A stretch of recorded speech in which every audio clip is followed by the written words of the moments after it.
High all, আজকের ভিডিওটা করছি এই জন্যই যে খুবই খারাপ লাগছে। একটা দুর্ঘটনা হয়েছে যেটা আমরা সবাই জানি, রিসেন্টলি সব জায়গায় খবরে আমরা দেখতে পাচ্ছি, ভিডিওসে। ঠিক আছে, তো এই জিনিসটা সত্যি খুব খারাপ লাগছে। একজন flight, air India flight, Boeing 787 something, আমি রং না হলে হয়তো এটাই নাম্বার হবে প্লেনের। তো খুবই খারাপ লাগছে যে আহমেদাবাদ থেকে লন্ডনের জন্য রওনা দিচ্ছিল, বাট সেই সময় সামাও কোনো ইনসিডেন্টস হয়েছে যার কারণের জন্য প্লেনটা ক্র্যাশ করে গেছে, এবং তার মধ্যে 200+ যাত্রী ছিল এবং তাদের মধ্যে একজনই সুস্থ আছে এখনও অবধি। আর বাকি সবার খবর এই মুহূর্তে আমি শুনলাম তাই, এবং যেখানে ক্র্যাশ হয়েছে সেই জায়গাটাও একটা জনবহুল জায়গা ছিল।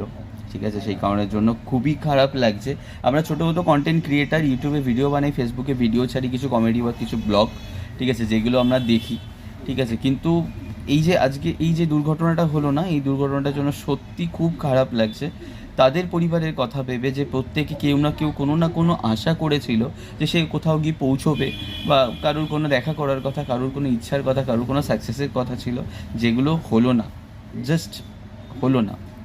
কেউ জানে না আসলে কখন কার সাথে কি হয়ে যাবে, এটা কেউ জানে না।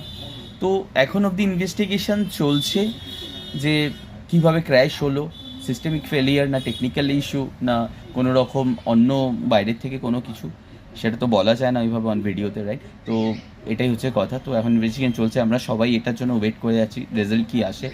তো এইটুখানি বলতে পারি যে আমি একজন ইউটিউবার, একজন ব্লগারের একটা কথা শুনেছি যে প্লিজ পাইলটসদেরকে কিছু বলবেন না, কিছু বলবে না, যে তারা যারা পাইলটস হয় না তারা নিজেদের ফ্যামিলির কথা ছেড়ে ওই মুভমেন্টে পেছনে যে 200+ যাত্রী ছিল তাদেরকে বাঁচানোর জন্য অতিরিক্ত মানে তাদের মতো যথাসাধ্য মানে যতটা পেরেছে তারা চেষ্টা করে গেছে। কারণ একটা ভিডিওতে আমি দেখেছি, বা আপনারাও দেখবেন, প্লেনটা যখন ওড়ে না, তাদের একটা নজল কিস থাকে বা নজল গিয়ার থাকে, যেটা দিয়ে তারা কি ফ্লাইটটাকে টেক অফ করে, রাইট? তো মানে ফ্লাইটটার নজলটা সবসময় কিন্তু ওপরের দিকে ছিল, এবং প্রতিনিয়ত প্লেনটা উপরে না উঠে কিছুক্ষণ পরে, জাস্ট টেক অফের কিছুক্ষণ পরে এই আস্তে আস্তে সেটা নিচে নামতে থাকে, কিন্তু ফ্লাইটের নজলটা কিন্তু ওপরের দিকে ছিল। দ্যাট মিনস ফ্লাইট যে অপারেট করছে, that means pilot and co pilot, তারা কিন্তু যথেষ্ট চেষ্টা করেছে যাতে ফ্লাইটটাকে ক্র্যাশ হওয়া থেকে বাঁচানো যায়।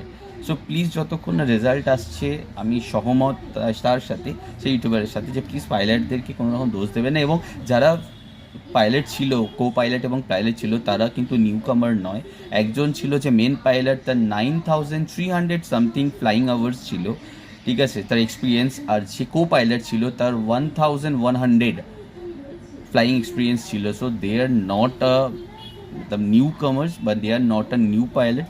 সো তারা সত্যি এক্সপিরিয়েন্স পাইলট ছিল, কিন্তু তারপরও হলো না।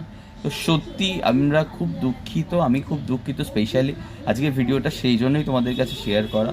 তো প্লিজ প্রে করো যাদের সাথে এই দুর্ঘটনাটা হয়েছে তাদের জন্য, ঠিক আছে? আর কিছু বলার নেই, সত্যি আজকে আর ভিডিও বানানোর মতো কোনো ইচ্ছা নেই, জাস্ট এইটা শেয়ার করার জন্য তোমাদেরকে বললাম। থ্যাংক ইউ সো মাচ ভিডিওটা দেখার জন্য। প্লিজ শেয়ার করো, সবার কাছে এই বার্তাটা প্লিজ পৌঁছে দাও। খুব খারাপ লাগছে, সত্যিকারে খুব খারাপ লাগছে।